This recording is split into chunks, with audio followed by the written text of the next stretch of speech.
Delighted to be here and glad to be playing with everyone who is with us today as we look at the next piece of information in our work with the Enlightenment book, which is what we publish at this point that we have made public of the translation work done with the Kabor's manuscript. So delighted that you're here, and before I move into, we're on page 12 of the text for anyone who's just received the text, and we're toward the bottom of the page looking at acknowledgments. And so do we have anybody out there with a hand up in the phone queue, sweetie, or anything happening in the chat room or on Podbeam?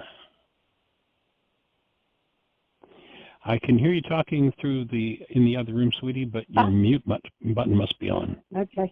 I said Susan's hand's up, but I believe it's left over from talking with Dr. Tim.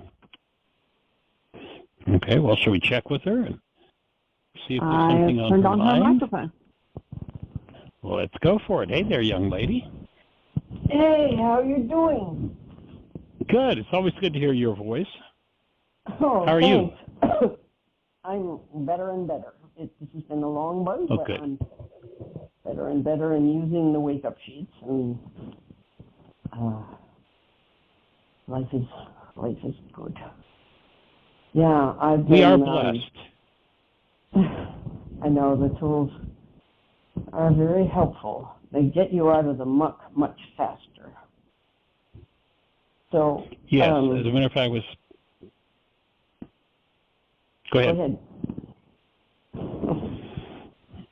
I was just starting to say that when you say it gets you out of the muck much faster, I was talking with someone yesterday who has been doing this work now for 30 plus years and was perhaps could be described as maybe being in one of those folks who was in the original state of rage and a lot of early trauma, addiction, jail, father in jail, all that sort of stuff. And yesterday he contacted me with a smile on his face and laughing. It's like, oh, I got a ticket last year, and I hired an attorney to take care of the ticket, and I thought it was taken care of.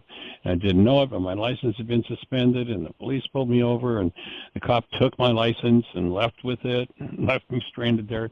And saying it all with a smile on his face, it's like, okay, here's my next layer, rather than being lost in the drama and trauma of the moment. So it's just kind of sweet to see that sort of thing happening. Great. I do have a question.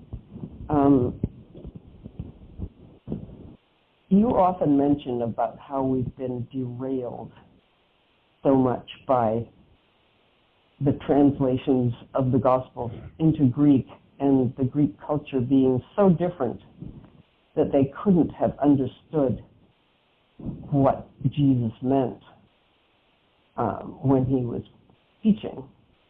And I don't know how to put this without making it sound like a criticism. I mean, it's true when you go into much of what was changed and you end up with churchianity, and you do. I'm wondering about the people who are listening on the radio show. There's somebody once said something like that you have to be careful that you don't take away from people something that they've, I guess it's in reference to food. If you don't eat meat and you think you're going to be hurt by eating meat, then I will honor that, and I also won't eat meat when I'm with you. But I can't remember the exact. I guess I want to ask you to be gentle with some of the listeners who might come on the radio show and not be quite ready to hear their world be turned upside down. And I don't know how you could change that, because I can hear in your voice how frustrating this has been and how hard you're working to get the real stuff out there. So I wasn't even going to bring this up. It's just on my mind. I'm glad you did, and I hear you. And I will I will pay attention to that feedback and soften, although, part of the way in the past I've done things is to confront people on their stuff. And you're right, there's some people who perhaps are not ready to be confronted, but would be willing to listen. And so I'll certainly take that into account. Well, you're being very nice about this. Gracious. Well, hopefully I'm being human. Yeah. Well, and isn't that what we're really here for? Yeah. I also think that we can somehow get there. I'm hoping, because enough of the truth of Christianity, or what Jesus taught, can reach enough people so that they'll be okay anyway. And that hasn't been proven out in large scale, to be sure. But I do belong to a church where I see the gospel, human life living in there, building community, being open across the board, welcoming, and a new pastor who helps people connect with one another on the most profound level. I had to go to a vestry retreat the other day, and I've done that before. I've been on several vestries, and I was dreading it. And this was like being in a mind shifter group. And he asked 3 questions. Yeah, he said, what gifts do you have to offer others in the parish and the parish itself? And I was bracing myself for either some false humility or some bragging. But what people actually said was, as I know these people, one woman said, well, I like to listen to other people. I find people interesting. And people spoke very modestly about what they really can offer. And then the second question was, what's been the biggest challenge for you this year? In other words, the rector wasn't trying to teach us anything.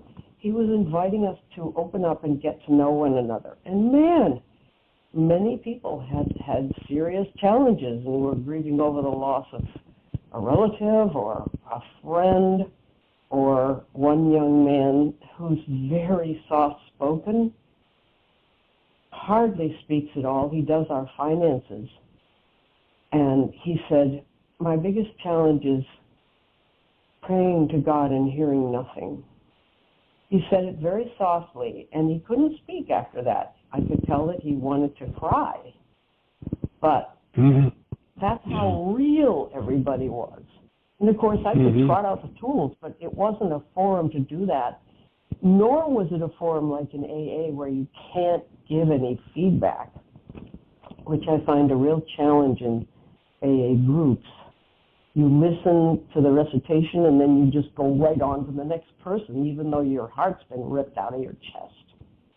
In this case, people were very kind and affirming without a lot of speaking. It was just a very loving atmosphere. I was thinking, Michael Rice ought to see this. But anyway, good stuff is in there too. That's awesome.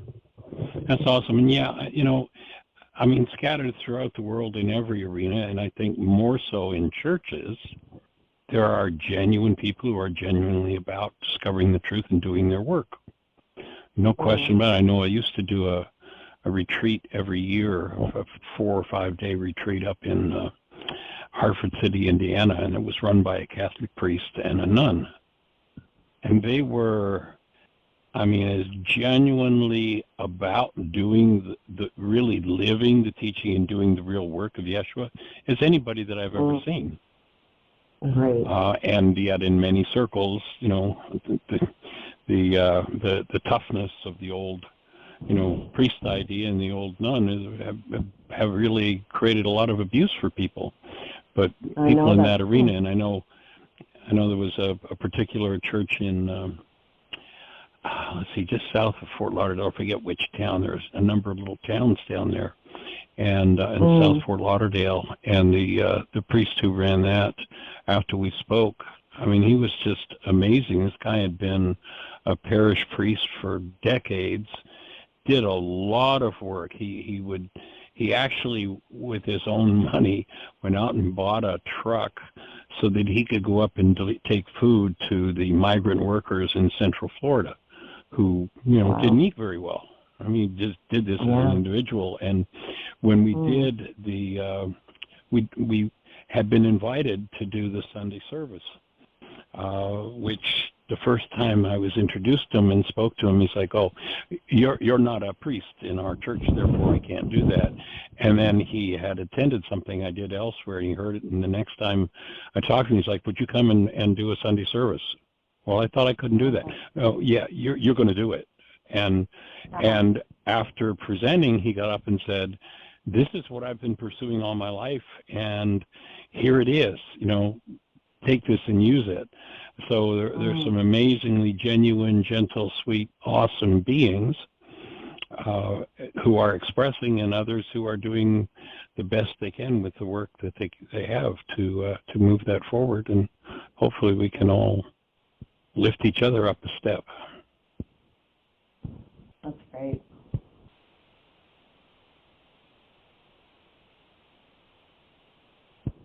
So joining you in that, and I appreciate especially when you speak about the work that your particular parish is doing with the refugee population and the immigrant population. It's just... Oh, he's amazing. Yeah, they all are. Most amazing. He gave a sermon. He's a gay man. He's married to a man. And the lectionary reading of the day was the casting out of a demon from the Gerasene demoniac, I think it was, but I'm not sure, actually. He said, "What is a demon? Where are the demons?" And he talked about a terrible experience he had had. He majored in Spanish in college, and right out of college, he got a teaching job, teaching Spanish. Loved, it was in a parochial school or a religious school, and all his interviews went wonderfully. And the contract was trotted out, and he signed it. And then another woman, somebody else came in and said, "By the way, we have a compliance rule or something here. Is there anything about you that," I forget how it was worded. He was supposed to basically sign that he was a straight man. And he was shocked and horrified and hurt. And he was tempted to sign it and just say, well, he didn't have a partner at that time. He had struggled a lot with his orientation anyway. And he ended up not signing the document and losing the job. And he said, demonic can show up in so many ways. And he didn't make the direct connection, but it seems as if you get a hardened view on something which shuts out a person, it sort of draws the life blood out of them, then those are demons. And I should listen to his sermon again, because I'm sort of half-baked here. I wasn't planning to bring this up on the radio show either. But he brought the idea of how do we experience the demonic in our own lives. Well, it might be something that chops off your spirit, chaps your passion, tells you your passion is wrong, and so forth. So, and we're in Pennsylvania, which is about half and half, Republican and Democrat or conservative, and so he's preaching in a not altogether friendly area, but the way he presented it, you couldn't help but learn something and melt if you had any other point of view going. So again, it's just he's practicing being very real. In other words, no demon there. And it affects everybody. And I think that's how we could heal our country, if we could just talk. I have a good friend who lives in a remote village north of here. She says, this is Trump country. And she said, but when I talk to them, she said, for instance, I know I'm going on, Michael, but I want to tell one more story, and then I'll get off. She was talking to a young mother who was voted for Trump and had big Trump signs on her lawn, and the mother was telling her that she has a teenager who wants to be a different gender. And the mother was horrified and said, that's wrong. And she said, why do you push transgender, why are you in favor of that? And she said, I'm not in favor of anything, but I'm trying to keep these kids alive. That's how serious it is for them. And the woman looked at her and she said, oh my God, do you think my child is in danger that way? And she said, I don't know your child, but if you are so against it, you might be hurting your child, alienating the child, and lots of young people are taking their own lives. Not only because of that, the pandemic, climate change, political stuff, isolation from the pandemic, so many of them are hurting so badly. And the woman looked at her and said, I better start paying attention. I better start doing more reading or something. But so my friend said, that's all you have to do is you just talk to them. You just love them and talk to them and things soften up. So that's another thing. Boy, wouldn't that be great to be doing that all over the place? And you're not saying you're condoning anything at all. You're just saying, watch out for the personal person your child is. And go from there. Yeah, to function, to me it all comes back down to, am I functioning as love? Yeah. Or am I functioning out of somebody's set of rules? Yeah. And if the first law is the law of love, of functioning as a human being, then many attributes of love come into play, like compassion and openness, rather than a hard edge condemnation because somebody's not following someone's rules. Yeah. And my take on the Aramaic, as I understand that word demon, it's not about this creature that's out to get us, but whenever we have something based in hostility or fear that we're in denial of, then we'll project it and we'll take our own projection, and that will be the demonic force, but it'll be what's coming from our own minds. And the forgiveness of that energy is what's going to resolve or free us from, what in the vernacular the culture calls our demons. Hostility and fear. That's the bottom line of it. And they can be so powerful that you can't imagine that they are originating in us. I mean, I have discussions with my daughter all the time about, is evil a thing? Are demons out there? And we always come back to saying no, but, it's so powerful when it's in us and unworked with, light not shed on it. It's hugely powerful. Well, when you realize that we are creators, what we can do with energies that we hold that are other than love can be pretty profoundly impactful. And that's, to me, why the forgiveness tool is so important, that with the actual tool of forgiveness, we can embrace whatever is within us or outside of us and begin to move through those dynamics, being in control of our actions and our thoughts. Right. But they're definitely real conversations to be had. Right. Well, Michael, thank you for opening my fight. I got on my soapbox a bit, but carry on. You're doing a great thing by all of this. And I must say, yesterday was a challenge. You have said the history, you've told the facts, and I couldn't possibly regurgitate them back to you. My mind was a scramble after yesterday's session on Yonan and who did this and who did that and which thing came when, and oh my goodness.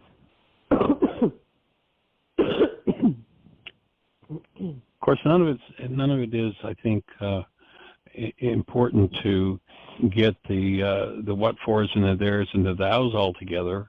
Is just to provide the history, to provide, there'll be some people who'll, gee, they're going to devour that and they want to know more. That's why I put that set of references in. But none of that's necessary for taking the tools and putting them to work.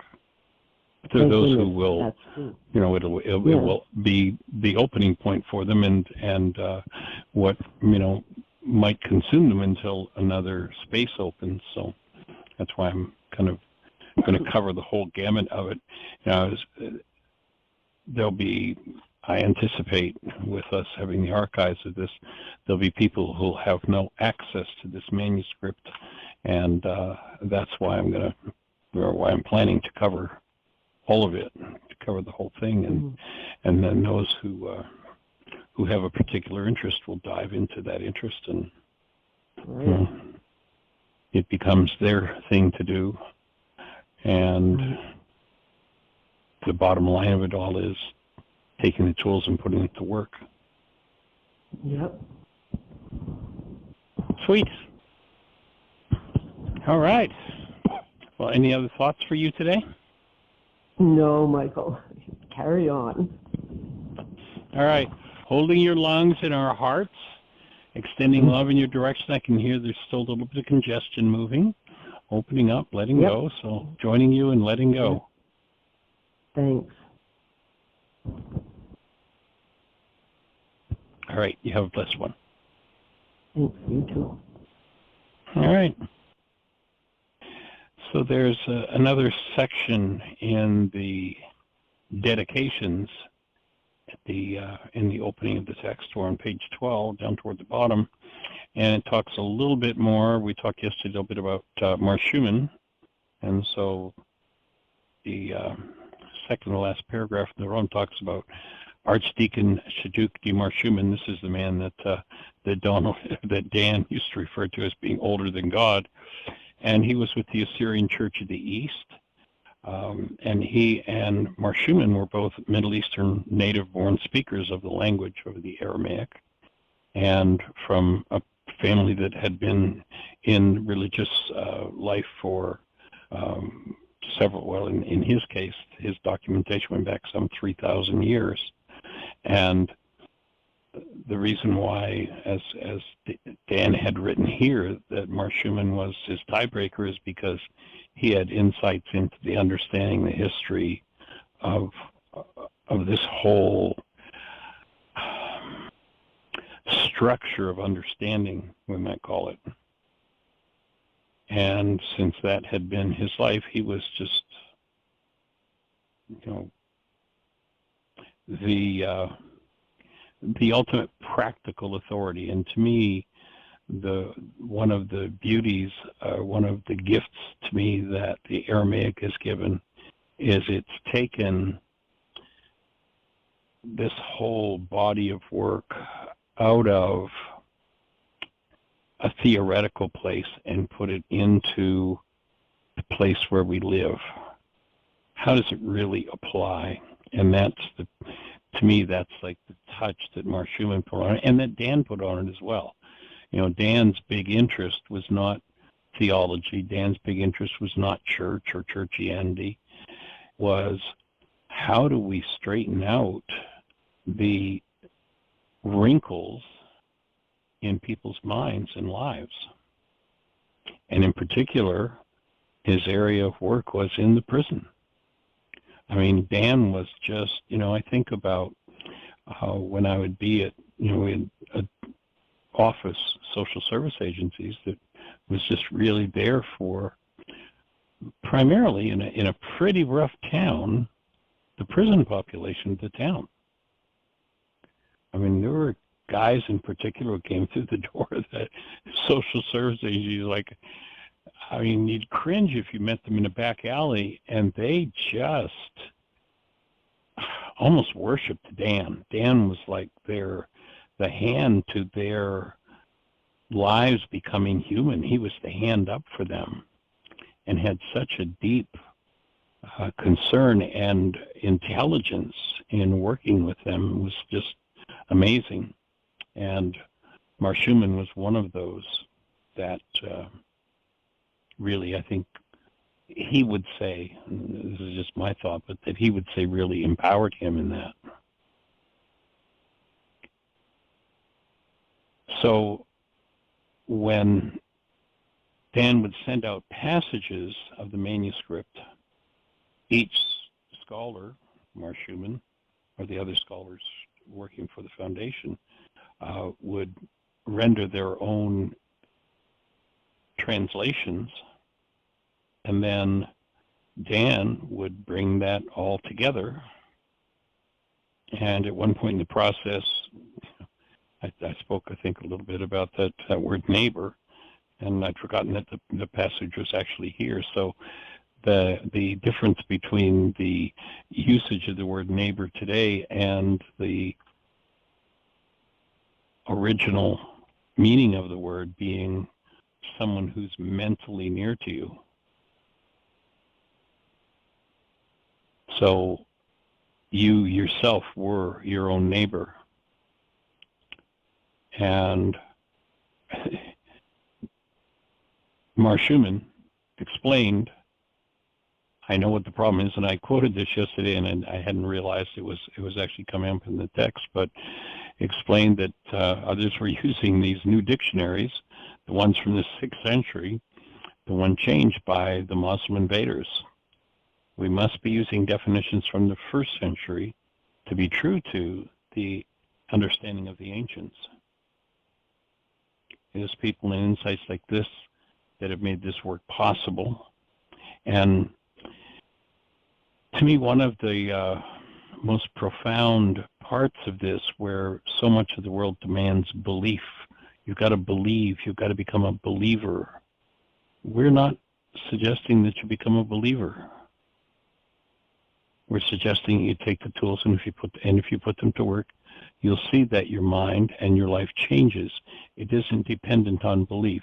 When people have falsity, then there's this insistence that belief is necessary. And all we're saying is, take the tools, put them to work, and watch what happens. Belief isn't required. Oftentimes results are directed by belief, and if the belief is in error, people are directed to errant results. So we appreciate every one of the scholars who participated in this. John Shapley. John was, as I understand it, I had never met John. Dan worked with him, but John Shapley of Catholic University was one of the, main contributors to the work, and a really amazing scholar in the Semitic languages. And Shapley kind of kept his work with the foundation quiet, but he was, according to Dan's take, was one of the major supporters of really getting these 1st century meanings down pat, getting it into the realm of it works where we live, it isn't reserved for Sunday morning. And so if we look at the imprimatur, there's a picture of the imprimatur page. It's one of the pages that's been somewhat damaged, and the imprimatur would be somewhat like a notary signature. And it's taken about 50 years to bring the manuscript, or to bring the English renditions of the manuscript's thoughts forward. And as I said earlier, there were 25 different scholars that were involved in doing the translation work. And the objective to bring as deeply as possible every nuance of the Aramaic language into the practical world, into the real world where everybody lives. And one of the main things that this particular translation does, where others, as the manuscript here is acknowledging, gives you the what, the when, the where, the why, the who, and the big problem being that one of the things that's been missing is the how. How do you achieve it? And so we've been told we have to forgive, but how do you do that effectively? That was one of the big questions. And there's little understanding of that from the Greek. And as we've spoken of many times before, that the idea of forgiveness has been turned into this idea of, and for me, it's really clear that the whole definition of forgiveness from the Greek perspective comes from those who are very devout, card-carrying members of the one world religion of blame, that everything's always somebody else's fault, very little desire or ability to take responsibility for what one creates in their own lives. And when you live in that mindset that it's everybody else, then of course the forgiveness process becomes about letting others off the hook. When you go to the Aramaic and you get the nuances, then the tools, the nuanced understanding of these key words, then the tool of forgiveness becomes available. And hopefully brings it into clearer and clearer view for everyone who engages in it.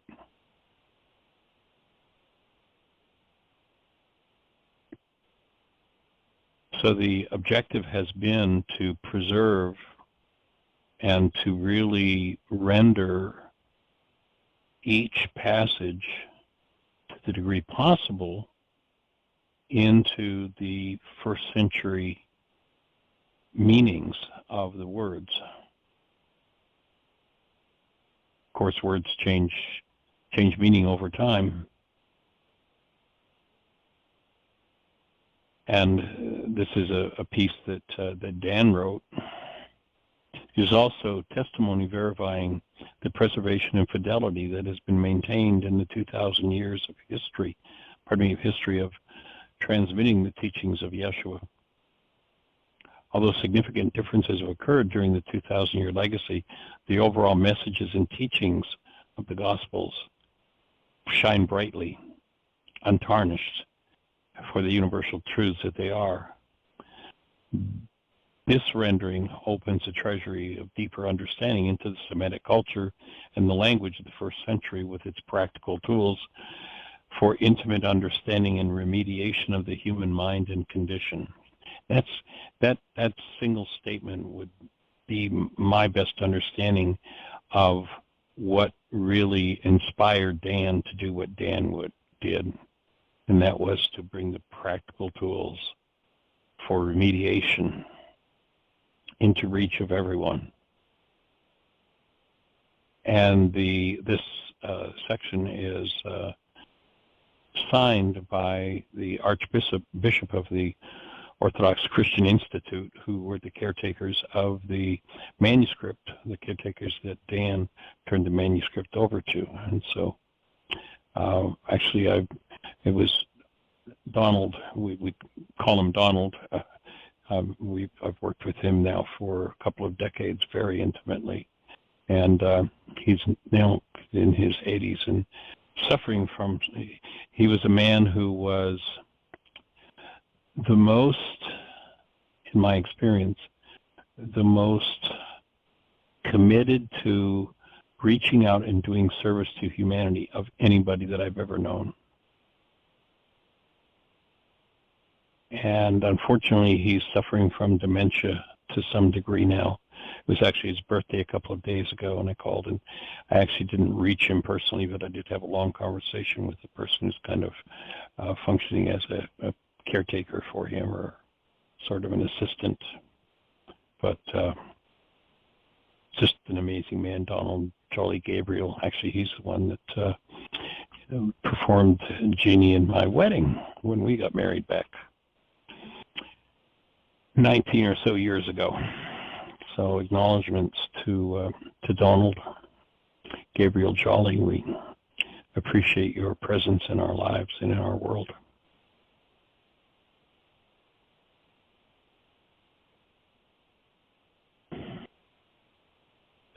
Kind of just going through this with this close a connection to it just opens a space of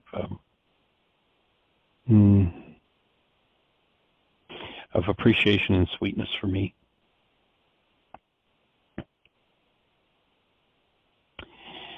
So the preface to the text, unless we have any questions or thoughts, Jeannie, do we have anybody with a hand up or anything happening in the chat room? No, it's quiet. Okay. Well, then let's head over to page 17 of the text in the preface. In 1970, the Yonan Codex Foundation of Atlanta published the precursor of this rendering of the New Testament in a small pamphlet called Enlightenment. Here's an earlier edition of this book. In it, a few pages from the Gospels of Matthew and John and the Aramaic of Yeshua of Galilee were presented. The work was unique in that it sought to bring directly into English the meaning of Yeshua's words from his ancient Aramaic. Previous to the Aramaic being rendered into English, Western scholarship had only translations of his words from Greek and Latin sources, which in turn had been previously translated from Yeshua's native Aramaic. So between the Greek, the Latin, all kinds of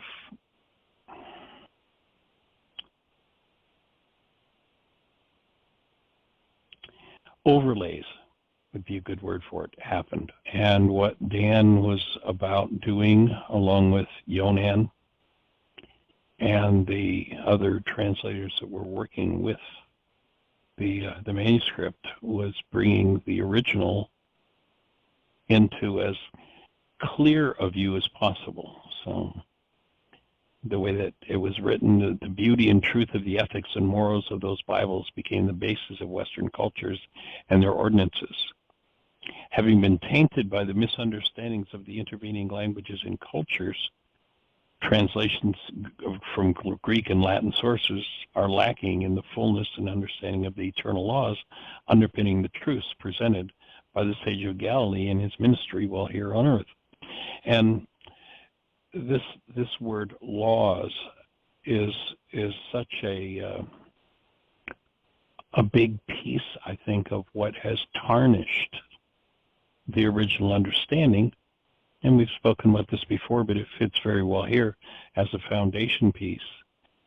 We need to forgive. We need to let go of thinking, as the Greeks have tainted us, as most of our cultures tainted us into believing, that law means there is a superior that's standing over you with a stick that you have to obey, that a set of rules have been laid down, and you better obey those rules or you're in trouble.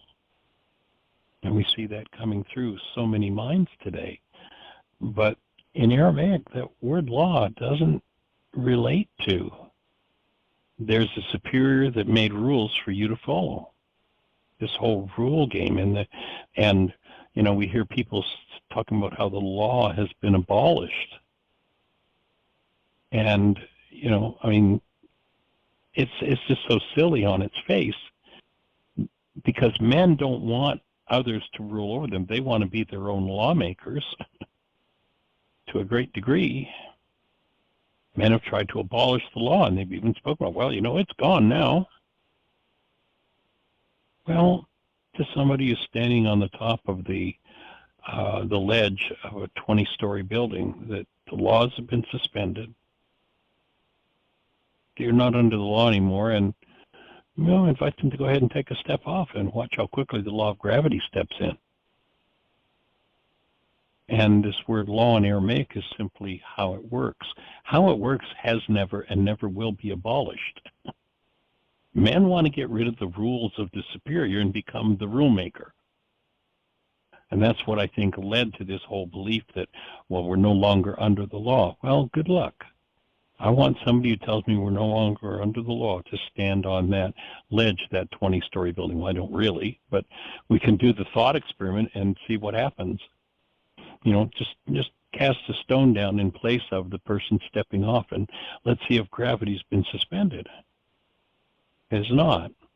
And what the Aramaic reaches to is to understanding the real meaning of the law, which intimates how an understanding of how things work, how relationship works, how the mind works, how communication works. I mean, there are hundreds and thousands of hours of psychological research has gone on in the world, and they don't handle one candlestick. Can't hold one candlestick up to the understanding of what Yeshua gave in terms of how the mind operates. And when he gave us this word Rachma, when they said what's most important in the law, that this is a part of our structure, and that it needs to be open in order for the human being that we are, love, to be present in our minds. Nobody will ever get that out of obeying some superior off in the sky somewhere.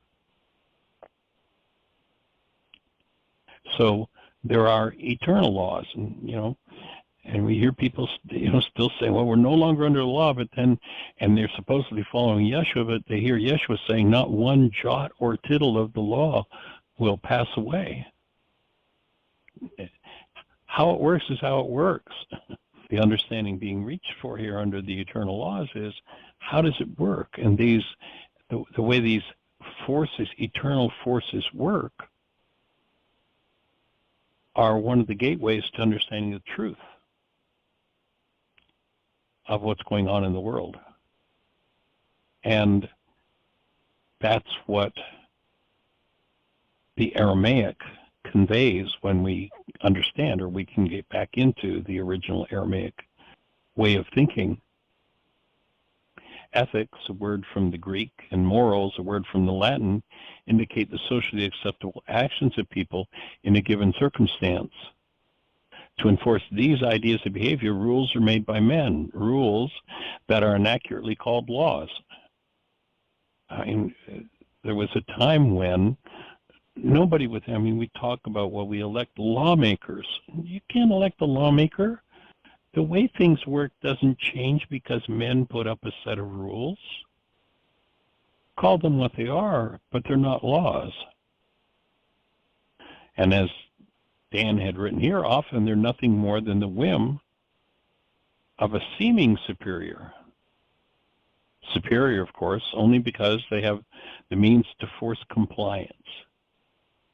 These ideas can be ignored and changed from time to time because they're merely ideas.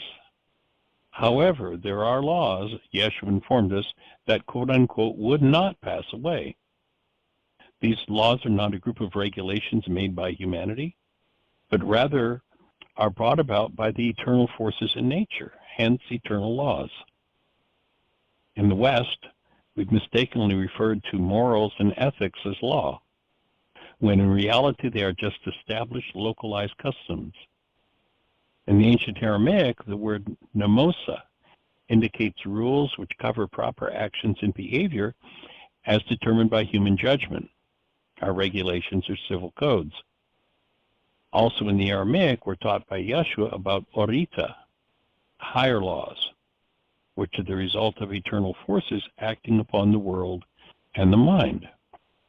So there's a passage where they say to Yeshua, what's most important in the law? And they use this word, mnemosa. In other words, what are the highest customs of men? And if you check that passage out in Aramaic, Yeshua doesn't say the most important thing in the mnemosa. He says the most important thing in the orita. He just changed the whole conversation. Those who are questioning are thinking in terms of the laws, the rules of a superior, which were mistakenly called laws. And this is mnemosa. And he answers, if you really want to know what's going on, you've got to go to an understanding and an experience of how the eternal forces work. These eternal forces incline the human mind toward empowering, life-affirming behaviors. If we're in harmony, if we're in resonance with the eternal forces, we're always going to be propelled, always going to be energetically inclined toward the highest and best possible behaviors. And we are never going to change these eternal forces. The sooner we understand that they operate without regard to person, the sooner we understand that it's we who want to harmonize with those eternal forces. Gravity will always be gravity. We have no choice about how these resultant eternal laws impact our lives. Our choice is limited to whether or not we become aware of and harmonize with these eternal forces. And that one line there would point to our intensive called Laws of Living. Laws of Living was a body of work that came out of the work with the Kaporis manuscript via Dan and emotional maturity instruction that he designed for the prisons, and then my work with under the title of Lessons in Living that we combined together to turn into the course Laws of Living. Yeshua taught that law, the higher law from the Creator, as that which is proper for the human mind. There was no word for such higher law in the Greek or Latin languages, and few even perceived its existence, nor were aware of the forces behind these laws. For example, Yeshua takes them so much for granted that he shocked Nicodemus is not aware of the basic earthly forces. In John 3:7-12, marvel not that I said unto you, you must be born again. And of course, that's from awareness of the cause level of being. You've got to be born into the awareness of cause, results produced by the forces at cause in life. The wind bloweth where it listeth, and thou hearest not the sound thereof, but you tell whence it came and where it goes. So for everyone born of the Spirit. Nicodemus answered and said to him, how can these things be? Yeshua answered and said to him, art thou a master of Israel and know not these things? If I've told you earthly things and you believe not, how shall you believe when I tell you of heavenly things? So Yeshua is talking about becoming aware of these eternal forces, these subtler energies that are not of the material realm, but act upon our minds, our emotions. And so he's shocked that someone who's an elder in the tradition of his day doesn't have a clue what he's talking about.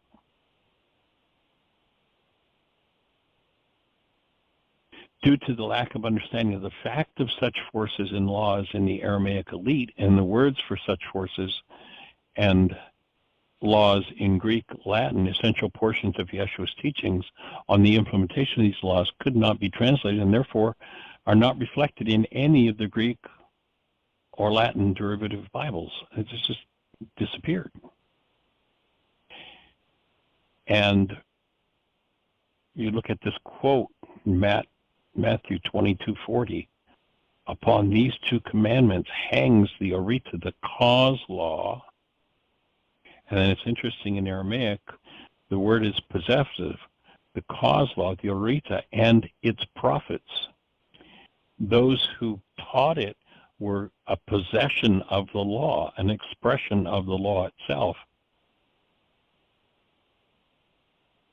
So pivotal in Yeshua's message were the higher laws, that his level of expression was unattainable without them. And he made it clear when referring to those two great commandments, his expression for the higher laws, the orita, that everything that one might want hangs upon understanding that.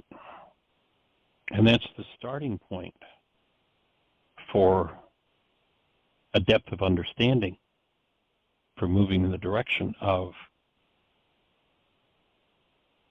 the ability to be attuned to and follow the subtle guidance that comes from the eternal forces that act upon us, rather than from the emotional traumas, the thought disorders, the cultural messages, the forces that were instilled in many cases purposely by the elite or the controllers or kings, who really don't want people to be attuned to, follow, or even know that such a thing exists as these eternal forces.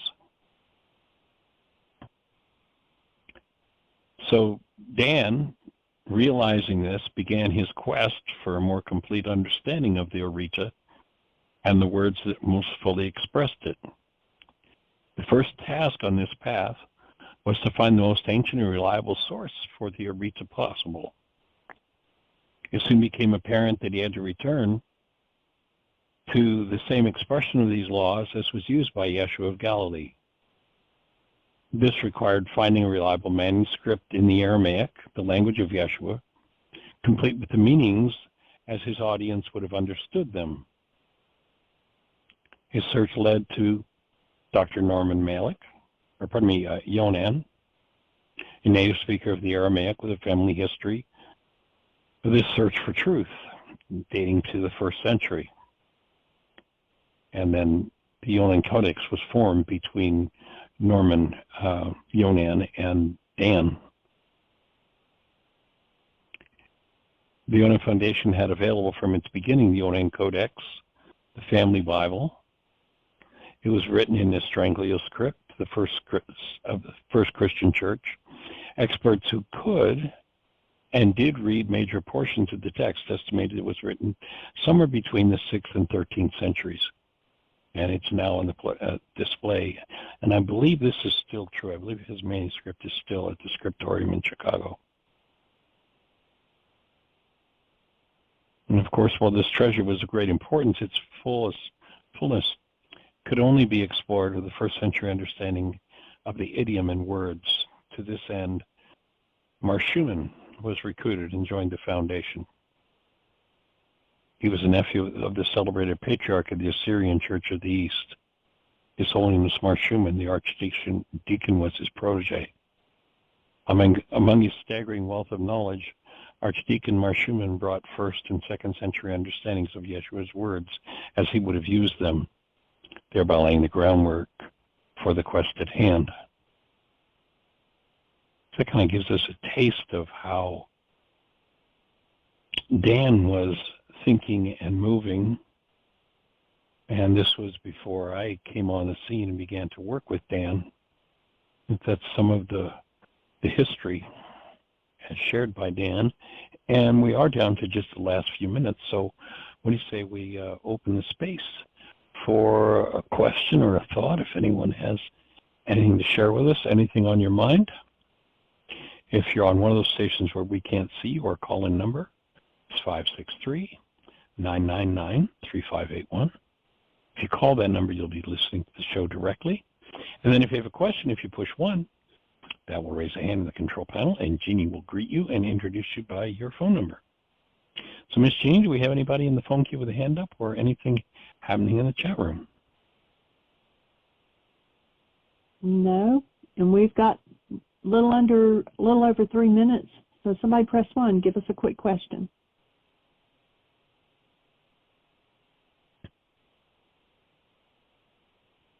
All is silent.